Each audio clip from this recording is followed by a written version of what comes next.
Este segmento es presentado por Stellarbet, donde juegan las estrellas.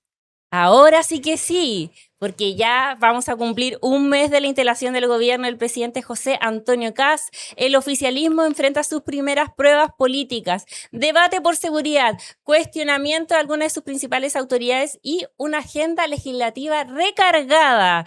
Hoy nos acompaña entonces Cecilia Pérez, exministra de vocera de gobierno del presidente Sebastián Piñera, para conversar sobre este y otros temas. ¿Cómo estás? Muy bien, Jo, ¿cómo estás tú? Muy buenas tardes. Muy bien, partamos con la noticia de la jornada del día de ayer. ¿Qué le parece este ataque que sufrió la ministra de Ciencias? Pésimo, una brutalidad. Yo creo que nadie podría decir algo distinto. Siempre, y yo creo que muchos los han señalado, las ideas se debaten con la fuerza de la voz y finalmente de la conciencia, nunca con la agresión, ni personal, ni física, ni psicológica. Y yo creo que la transversalidad en el rechazo a la brutalidad de lo que sufrió ayer la ministra de Ciencias obedece además porque el escenario en el que se da golpea fuertemente.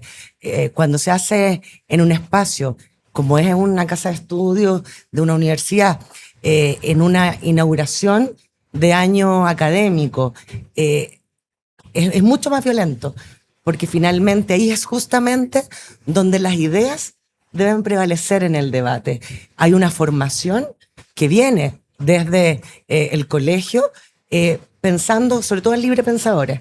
Y eso yo creo que es muy chocante, adicional a que además es una mujer mapuche, y es una mujer mapuche de mucho esfuerzo, que yo creo que tiene una valoración y un componente adicional para rechazar con mucha fuerza lo que sucedió ayer. ¿Y ha visto que el rechazo ha sido transversal entonces de la oposición hasta esta figura del gobierno? Sí, yo lo he visto, por eso hablo de un rechazo transversal, y siempre a mí me gustaría, no solamente, digamos, cuando gobierna la derecha y que lo haga la izquierda, sino que también cuando ha gobernado la izquierda y que lo haga la derecha, cuando se condenan agresiones a mujeres y a hombres. A mí los peros no me gustan. Yo creo que la agresión ante una violencia debe ser sin peros, porque finalmente el pero te elimina la condena. Y lo digo más tajantemente, uno no puede decir condeno la violencia a X persona, más allá de que no comparta sus ideas, más allá que no estoy de acuerdo con la agenda del gobierno de turno por X. No, el pero elimina lo anterior, la violencia, la agresión, en todo tiempo, momento, lugar, sea contra quien sea, no puede tener peros. ¿Y esto es lo mismo que lo que está pasando en los colegios con la violencia escolar o hay que evaluarlo desde otra vereda? Yo creo que es parte de lo mismo, porque decir algo distinto sería quitarle valor al nivel de agresión que sufrió la ministra ayer. Obedece a un cambio de la conducta más bien global en Chile, del comportamiento delictual distinto, de delitos que no conocíamos, de portes de armas masivos y en presencia incluso de menores de edad, y que hacen lamentablemente en momentos anómalos de comportamientos de delitos, tener que tomar decisiones muchas veces duras, muchas veces incomprendidas, para garantizar un derecho que es fundamental, que es el derecho a la vida.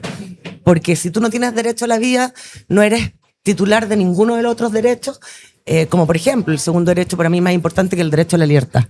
Entonces, y eso claramente se manifiesta además con debates desde la vereda política, que muchas veces fomentan la violencia cuando se caricaturiza personas en el debate político, cuando se caricaturizan medidas sin conocerlas, vuelvo a insistir, independientes del gobierno de turno. Entonces empezamos a ver una ciudadanía que desprecia finalmente a sus autoridades y podemos terminar en un escenario muy duro, que es que todo vale. Y yo creo que en Chile ni en ninguna parte todo no vale. ¿Cómo ha visto ya, pasando a evaluar arenas más políticas, ya vamos a cumplir un mes de gobierno del presidente Kast? ¿Cuál es su primera evaluación de este primer mes? Es una instalación desde la experiencia de haber estado en dos gobiernos, que fueron los del presidente Piñera. La instalación de un gobierno siempre es muy difícil. Lo han sufrido gobiernos de derecha y también lo han sufrido gobiernos de izquierda. Y tienen causales distintas. Uno, las expectativas de la ciudadanía frente a promesas que se hacen en campaña o compromisos que se hacen en campaña. Las expectativas siempre tienen un plazo de duración en términos del cumplimiento de esta muy corto, que es conocido como la luna de miel. La luna de miel, yo te diría que en los últimos 3 gobiernos ha sido muy, muy corta. Y eso debe ir de la mano también con el control de las expectativas en base a 2 escenarios. Uno, el cumplimiento de estas en base a la caja fiscal que tú tengas, que es obvio. Y lo otro, a medidas que debas cumplir que pasen por leyes que tengan que digan razón con el cumplimiento de esta, y por lo tanto un debate legislativo que tiene sus momentos, que muchas veces tiene sus complicaciones, y que para poder cumplir esas expectativas debe existir un marco normativo, un marco legal que la fundamente. Dicho eso, yo creo que ha sido tremendamente difícil por 3 componentes. Primero, porque el gabinete en su estructura es un gabinete, y esto no tiene una valoración ni negativa ni positiva, sino que es de constatación de hechos, de poco conocimiento de lo público, en el entendido no de las políticas públicas, sino que de la gestión al interior del Poder Ejecutivo. Le falta calle. No sé si le falta calle, porque esa falta calle yo encuentro que es bastante grandilocuente y se adiciona solamente a políticos particularmente partidistas, que pertenecemos a partidos políticos, que llevamos mucho tiempo en los partidos políticos. La calle, tú no necesitas militar en un partido político o estar en lo público para sentir finalmente lo que está sintiendo Chile, y que se basa más que en la calle en el sentido común.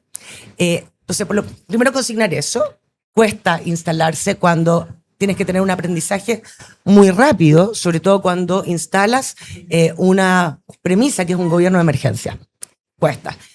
Segundo, porque se ven enfrentados a algo que no estaba ni en la mente, ni en términos de poder vislumbrarlo, ni a Chile ni al mundo, que finalmente es la crisis ocasionada con la guerra de Estados Unidos-Irak y el alza de los combustibles, etc. Ellos habían planteado que efectivamente iban a entrar con medidas de shock, dado la estrechez fiscal que existe y que es evidente, y que lo ha dicho el Banco Central, el Consejo Autónomo y Fiscal y expertos de la academia finalmente y del mundo económico.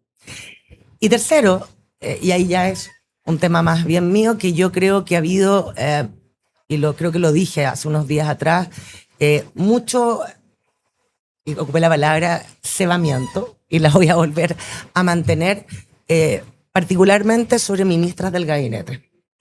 Y esto desde el espectro político, partidista de oposición, de poco apoyo dentro de la coalición de gobierno, y también de las redes sociales, etcétera. Ahí te refieres a Mara Cedini.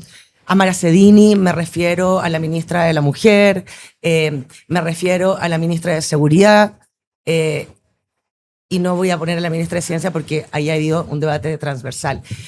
Yo creo que no he visto mayor críticas a los ministros hombres. Críticas que además no dicen relación con lo que están haciendo, sino que más bien con rumores, con profesar religiones. Pero en el caso de Mara Cedini, ella, la crítica es que no maneja los temas. Esa es la crítica de fondo, más allá de cómo se habla en redes sociales. ¿Tú estás de acuerdo con eso? ¿Que le falta interiorizarse de los temas? Yo creo que la crítica también ha sido a que ella responde a minutas mandadas. Entonces es bien peyorativo. Porque para eso, la verdad que no tener vocero, publicar todo el día, es bien peyorativo con ella. Yo creo que Mara Cedini, la ministra, tiene tremendas cualidades comunicacionales. Es súper difícil ser vocero o vocera de un gobierno, del gobierno que sea. Es muy difícil tener conocimiento a caballo de cada uno de los temas, tanto nacionales como internacionales, cuando uno tiene que referirse en términos económicos a Hacienda, conflictos internacionales, en términos de fronteras, ¿no es cierto?, o tratados con los países vecinos. Es muy difícil tener conocimiento a caballo. Eso no lo tienen ni siquiera los que critican. Pero dicho eso, yo creo que ella tiene muchas cualidades comunicacionales, lo he dicho, no solamente verbales, sino que también corporales. Es difícil manejar el espacio. Creo que se ha ido acoplando mejor esta semana. Y lo que yo he visto en ella, no son errores garrafales, una palabra que todos cometimos. El otro día lo hablábamos con Francisco Vidal y decíamos, ambos nos mandamos millones de errores y no se nos castigaba por esos errores tan brutalmente como se ha hecho con la ministra Zeini. Es que lo que pasa es que en el caso de Mara Zeini, ella viene también de haber sido muy crítica. O sea, tenía un lenguaje verbal muy beligerante a propósito también de todo el Sí. clima de hostilidad que estamos viendo. Ella se caracterizaba por eso, entonces parece que le está pasando la cuenta, yo creo que Jotu da en el punto. Yo creo que lo que se ha hecho con ella es pasarle la cuenta. Entonces, visibilizar el error más mínimo, transformarlo en un error garrafal, tratar de dejarla como una persona que no maneja los tiempos, que los temas, que es slash, una palabra que no le voy a decir, pero es minimizar intelectualmente a una persona. Creer que ella obedece una minuta y se lee un guión de una persona sentada no sé dónde, no corresponde. Ahora, sí, comparto contigo, y yo creo que ese es el trasfondo. Mara viene de haber estado en un espacio de debate político muy agresivo, en un team, si uno quiere decir, de derecha en contra de la izquierda, muy duro, y viceversa. Y yo creo que por eso le están pasando la vuelta. Le falta política entonces a Mara. Yo creo que a muchas personas nos falta política pública, política social, y tal vez lo que ella no tiene es la vida política partidista, que no la tiene la mayor cantidad de los chilenos. Pero uno esperaría que alguien en el cargo de vocero maneje ciertos temas. ¿O no? Tú sigues insistiendo. Yo creo que va a ir mejorando en el tiempo. Yo no porque sea Mara, ojo, yo soy una persona que generalmente no me gusta visibilizar y criticar públicamente el rol de las mujeres en el espacio público. Y no solamente con ministras, doctores de derecha, lo he hecho también con mujeres de izquierda, como por ejemplo la ministra de la Mujer, Toti Orellana, con la cual tengo la mejor opinión y tengo una gran relación. Y más allá también de lo que está pasando con Mara Zeini y las críticas, también ha habido críticas del propio sector. Sí. Pablo Longueira ha dicho que falta relato a este gobierno, que también es algo que dijo en el gobierno de Sebastián Piñera. ¿Está de acuerdo con eso o no?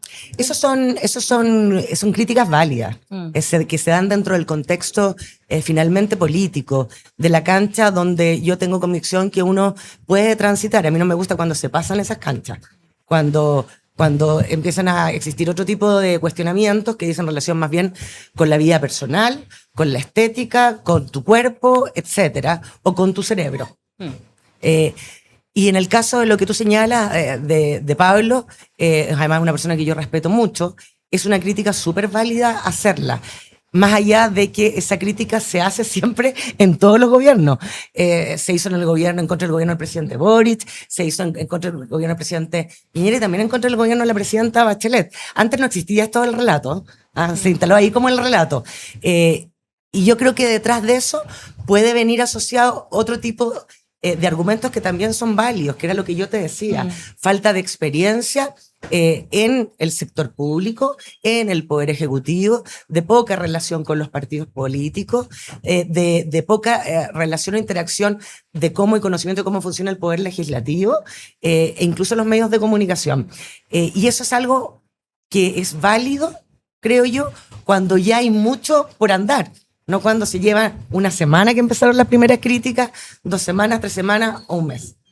¿Y le pasará lo mismo que al gobierno de Gabriel Boric cuando tuvo que desembarcar el Partido Socialista y el socialismo democrático? ¿Pasará lo mismo cuando tenga que llegar como una camada mucho más grande de representantes de Chile Vamos?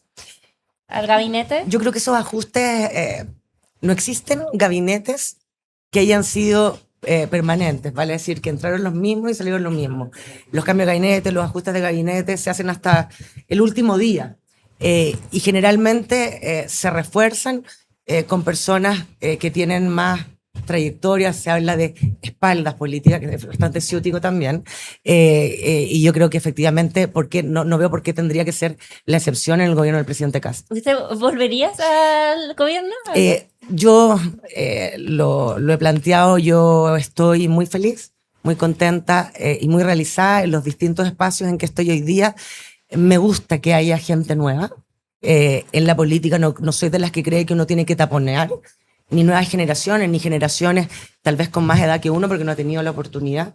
Me gusta más bien fomentar el recambio y apoyar, como lo hago, a los que hoy día están desde el Consejo, desde el apoyo incluso emocional, de haber vivido la experiencia de los gobiernos en etapas muy duras ambas y en cargos de responsabilidad muy duros también en lo emocional y en la crítica brutal y muchas veces que daña y que duele y que uno tiene que seguir adelante porque cree finalmente que Chile está primero. Y entonces a tu respuesta, yo siempre digo, uno no puede decir no para siempre porque después tú dices que sí, te caes, pero yo creo que hoy día lo ideal es que sean otras personas las que puedan cumplir cargos de responsabilidad en el Ejecutivo, que hayan equipos que se puedan foguear, que haya recambio. Yo creo que eso es bueno no solamente para el presidente Kast, sino que también es bueno para Chile. Ya considerando todo lo anterior, el análisis que hicimos de este primer mes, ¿qué nota le pone? Yo creo que un 5. Un 5. Ya, entonces queda mucho que avanzar en términos del manejo político, decías tú. No, y de distintos manejos también, porque lo que no puede pasar y que es una tendencia natural del ser humano, no solamente en política, sino que en la vida, que cuando te agreden verbalmente tanto, cuando recibes críticas violentas, y algunas que no son violentas, pero que pueden ser injustas, o que pueden ser justas, pero que el tono no es el adecuado, tanto desde la oposición, saquemos las redes sociales, desde la oposición, que uno más bien las ve venir en el gobierno que sea, como te digo, pero cuando son de tu sector político, chuta que es duro y chuta que cuesta entenderlo, comprenderlo y pararse. Entonces lo que no puede pasar, que ese tipo de críticas al actual gabinete le haga mella y los insegurice. Porque ahí sí los errores pueden ser mayores y yo a ellos les digo, no, hay fortaleza, que por Chile vale la pena dialogar, que por Chile vale la pena construir buenas políticas públicas en conjunto, que por Chile vale la pena finalmente servir desde el espacio en que lo están haciendo. Evaluemos un poco en qué está la derecha, porque ¿en qué estado está el piñerismo hoy día? ¿Se extraña al presidente Sebastián Piñera? Sabemos que él tenía un liderazgo que era como que ordenaba todo el sector. ¿Existe alguien que está haciendo eso hoy día? No. Yo lo he dicho siempre. No, hoy día no existe. Y ojalá que pueda existir, no sé si sea una persona, porque hoy día son distintos, es una derecha con muchos matices dentro de no hay coalición entera, pero dentro de los distintos partidos políticos que finalmente terminan apoyando en la segunda vuelta al presidente José Antonio Kast. Y yo espero que surjan figuras que lo puedan hacer desde lo colectivo y no desde ¿cómo decir? Desde el caudillismo. Lo que hace más mal siempre va a ser el caudillismo. ¿Y qué liderazgo tiene José Antonio Kast para el sector? ¿Cómo se maneja él? Bueno, yo no lo conozco mucho, lo respeto. Porque lo que sabemos de él, que fue cuando no le gustó cómo se estaba reordenando la UDI, él decidió irse. No sabemos cómo en la interna se va manejando. Sí, yo no lo conozco mucho en la interna, como no dijera. Por supuesto que lo conozco desde que era diputado. Yo era, creo que subsecretaria o intendenta. Siempre pareció una persona muy respetuosa. Y conmigo particularmente siempre ha sido muy atento él y su mujer, la primera dama. Por lo tanto, le tengo mucho respeto. Dicho eso, cuesta mucho porque él era líder de un partido político, que era el Partido Republicano, compitió contra libertarios, en su minuto contra socialcristianos que terminan apoyándolo para la primera vuelta, contra Renovación Nacional, la UDI, Evópoli, que apoyaron la candidatura de Evelyn Matei, en una yo diría, en una discusión pública desde las elecciones municipales de todos estos sectores involucrados muy dura, muy agresiva, con mucha descalificación, desde unos decir la derecha cobarde hacia, digamos, la coalición Chile Vamos, y desde acá decir la derecha autoritaria, la derecha golpista, la derecha pinochetista. Cuando tú has construido una relación desde esos motes que son dolorosos, que son muchas veces incluso injuriantes de unos y otros, cuesta mucho recomponer las relaciones humanas, porque finalmente lo que se afecta no es una relación solamente política, sino que es una relación humana. Y yo creo que hoy día están en eso. ¿Y por qué te lo digo están en eso? Porque yo no estoy en la primera línea de la política, soy militante de un partido político, Renovación Nacional, soy ministra del Tribunal Supremo de mi partido, por lo tanto no estoy en el día a día de la dirigencia porque tengo que respetar un rol más bien de justicia partidista, pero yo creo que hoy día están en eso y debiesen estar en eso, porque el gobierno, o sea, las coaliciones, los partidos que apoyaron al gobierno del presidente José Antonio Kast no tienen la mayoría ni en la Cámara de Diputados y no tienen la mayoría tampoco en el Senado. Por lo tanto, para gobernar, tú necesitas al Poder Legislativo y tú necesitas dialogar y llegar a puntos de encuentro. A mí me gusta que los gobiernos no tengan mayoría en las ambas cámaras. Creo que eso permite tener finalmente un contrafuego que te tiene que llevar necesariamente a ponerte de acuerdo. Y si no te pones de acuerdo, entonces no hay ley. Entonces a mí no me incomoda. Y esa transición entonces que hablábamos de Kast el impugnador, porque viene impugnando hace mucho tiempo a jefe de Estado, ¿ha sido exitosa o no? Porque en esta entrevista que dio Archie igual vimos que estaba seguía con un tono más como de campaña. ¿Cómo está haciendo esa transición? Yo creo que efectivamente cuando hablamos de los problemas de instalación y hablábamos de los temas de las expectativas de la ciudadanía, de los chilenos, se da justamente con esto de cómo tú vas, si lo ves en la parte comunicacional, y también en las relaciones políticas, cómo vas modelando tu discurso político y comunicacional desde el Ejecutivo hacia gobernar versus lo que fue hacer campaña, que son dos tonos tremendamente distintos. Y desde esa perspectiva yo en el presidente Kast he visto en distintos foros que él ha estado, que yo he seguido, en sus entrevistas, y me voy a la coalición, un tono más mesurado, un tono amigable, un tono de recomponer relaciones que desde su rol de militante de un partido político y de candidato en 3 oportunidades de ese partido político, tuvo lejanías importantes con distintos actores de la política. Solamente doy un ejemplo, el senador Edwards, que fue expulsado del Partido Republicano y que terminan recomponiendo relaciones siendo presidente electo. Y así otros, para no nombrar tanto. En el caso Ahora, distinto es que eso sea más fácil hacerlo con la oposición. Y yo solamente creo que, y no soy nadie para dar consejos, solo desde la experiencia, que ese tránsito no puede ser lento, tiene que ser rápido.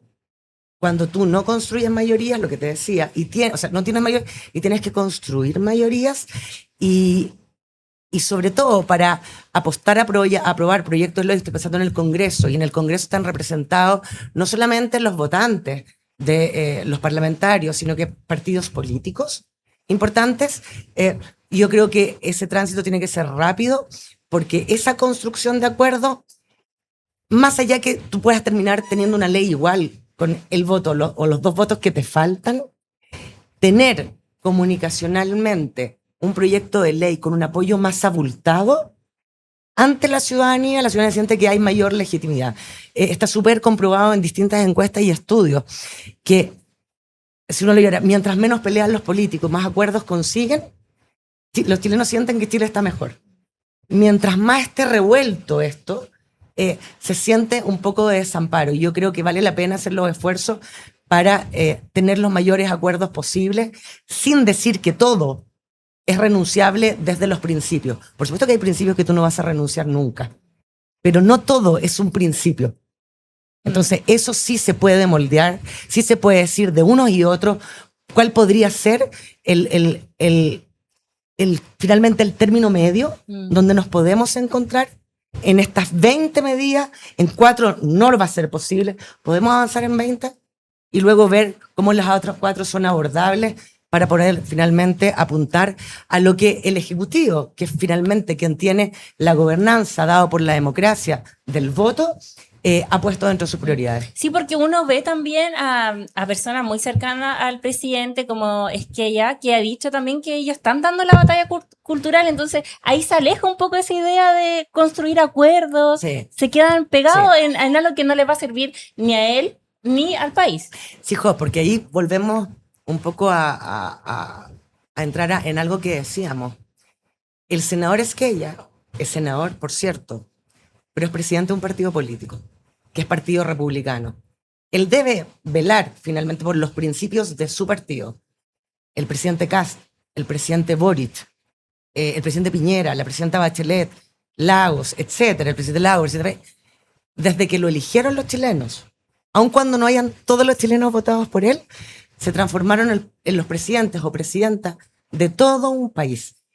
Y por eso muchas veces, y le pasó al presidente Boric con su propio sector político, le pasó al presidente Piñera con su propio sector político, le pasó a la presidenta Bachelet en su segundo gobierno, con parte de los apoyos que tuvo de partidos políticos en su primer gobierno cuando decide incorporar el Partido Comunista a su gobierno. Por eso hablo de presidenta Bachelet 1, presidenta Bachelet 2, de que finalmente esa incomprensión desde los propios, desde sus propios partidos políticos, desde sus propios parlamentarios, desde sus propios dirigentes, al no hacer el switch, que pasa a ser el presidente de todos o la presidenta de todos, ahí es donde viene la crítica más dura, más dura. Y yo lo he visto en un mes, por cierto, todavía no tan grande en el presidente Kast, pero lo vi muy duramente en contra del gobierno del presidente Boric. Entonces dejó pasar una oportunidad cuando no apoyó a Michelle Bachelet para que fuera secretaria general de la ONU. Yo no sé si el presidente lo dejó pasar una oportunidad o no dejó pasar una oportunidad. No me atrevería jamás a darle un consejo en público. Pero si yo hubiese sido parte de un gobierno, o si hubiese estado el gobierno al cual yo pertenecí, yo creo que habría sido positivo apoyar la candidatura de la expresidenta Michelle Bachelet, porque finalmente siempre van a haber voces disidentes en todo, pero son señales de encuentro en un país. Y nosotros las tuvimos cuando el presidente Piñera, creo que fue el presidente Piñera 1, apoyó la candidatura de José Miguel Insulza como secretario general de la OEA. Creo que eso le hace bien al país, como tampoco le hace bien al país cuando se retiran apoyos a candidaturas, que pasó en el gobierno del presidente Boric y que se hace con el abogado Grossman, reconocido internacionalmente por ser un gran abogado y abogador de los derechos humanos, finalmente de integrarlo a la Corte Internacional. Yo creo que esas señales no son buenas. Hay partes de Estado donde sí nos podemos encontrar, independiente de la militancia o el sector político que tú representas. Y considerando entonces este clima que está más o menos conflictivo, ¿es buena idea para el gobierno presentar esta ahora denominada ley miscelánea? Claro, ley miscelánea es divertido porque cuando dicen ley miscelánea muchas veces se dice, ¿por qué ley miscelánea? Porque contiene muchos temas que no son parte de la matriz propia del proyecto que se supone que era la reforma tributaria. Y ley miscelánea han habido muchas.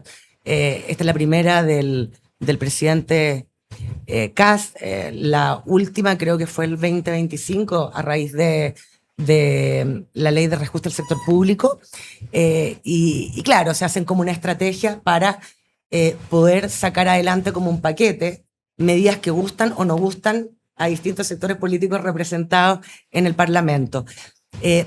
Yo creo que los timing para poder presentar distintas leyes van a ir de la mano con las prioridades que fije el presidente de la República. Y él fijó 2 prioridades ya de candidato, en este caso el presidente Kast: seguridad y economía, crecimiento económico. Vale decir que los chilenos puedan llegar seguros a sus casas y que los chilenos lleguen a fin de mes, que es un problema que es real, que es existente.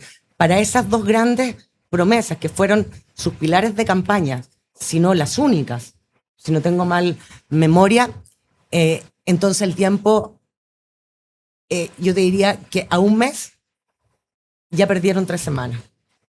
Si fueron sus 2 promesas, llegar a fin de mes y llegar los chilenos vivos y salvos a sus casas, se ha perdido tiempo. Y llegar a fin de mes le pusieron más obstáculos también, ¿o no?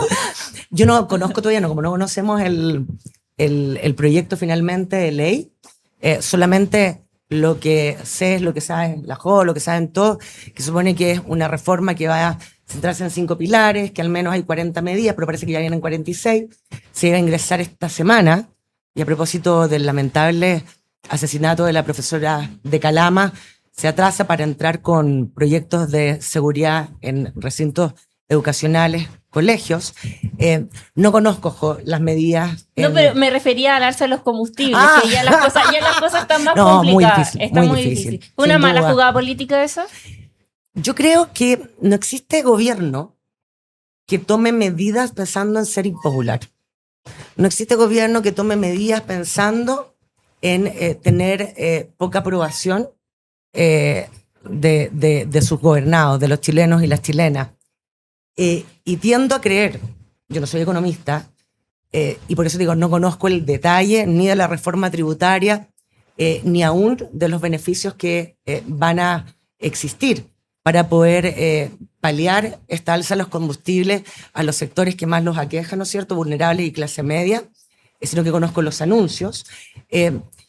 Yo creo que si el ministro de Hacienda, el ministro Quirós, tomó esa decisión en conjunto o mandatado por el presidente Kast, es porque no tenían otra opción dentro del Estado en términos de la caja fiscal, para hablar como bien en simple, para poder haber seguido subvencionando el MEPCO.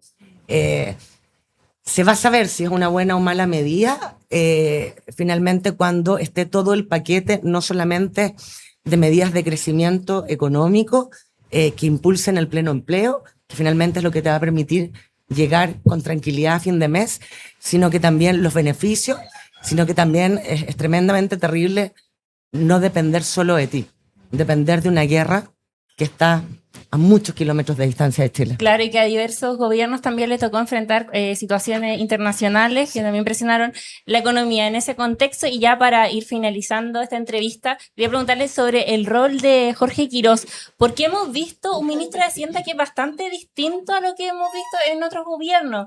Él es mucho más duro. Normalmente los ministros de Hacienda son más recatados en sus alocuciones. ¿No pasa eso con Jorge Quirós? ¿Qué te parece?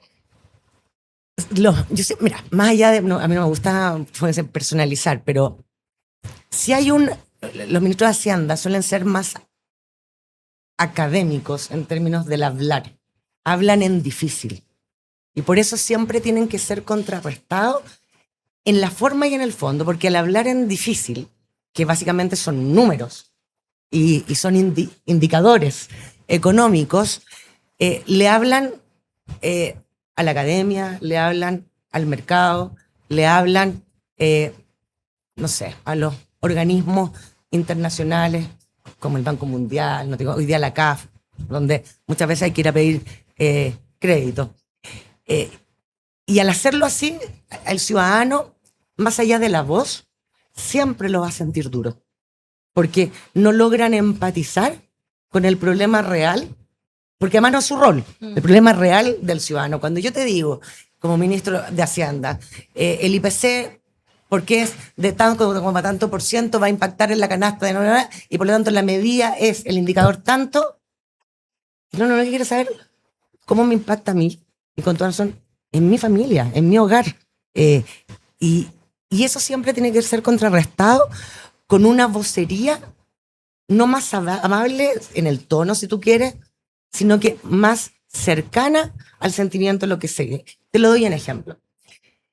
En el gobierno de la presidenta Bachelet, uno, el ministro de Hacienda, el que hablaba en difícil, el ministro Velasco, se había empoderado, ¿te acuerdas todo? ¿Quién lo contrarrestaba en eso? No era el ministro vocero, era el ministro del Trabajo, Osvaldo Andrade. Y así, en otros momentos fue vocero, Pancho Vial, lo conversábamos con Pancho. Tal vez ahí faltó un diseño comunicacional que cuando el ministro de Hacienda anunciara las medidas, salieran los ministros sectoriales de Economía, de Educación, a propósito del subsidio al transporte escolar, de Trabajo, de Transporte, inmediatamente, no después, a hacer las bajadas a quienes finalmente van a sufrir las medidas de Hacienda en términos de que lo tienen que hacer por el resguardo de los recursos públicos. Entonces no solamente le faltaría conocer la política pública, sino también ser más amable comunicacionalmente. No he dicho eso. Lo que he dicho es que cada uno cumple un rol. El ministro de Hacienda, del gobierno que sea, no está llamado a ser el ministro cercano, amable, el que le vaya bien en las encuestas, el que después sea candidato. Creo que existió un ministro de Hacienda que fue candidato. Generalmente no son candidatos, sino que por eso es un gabinete, por eso es un equipo. Hay otros roles para quienes van a impactar las medidas que deben hacer las bajadas, ojalá rápidas, y ese es el diseño comunicacional.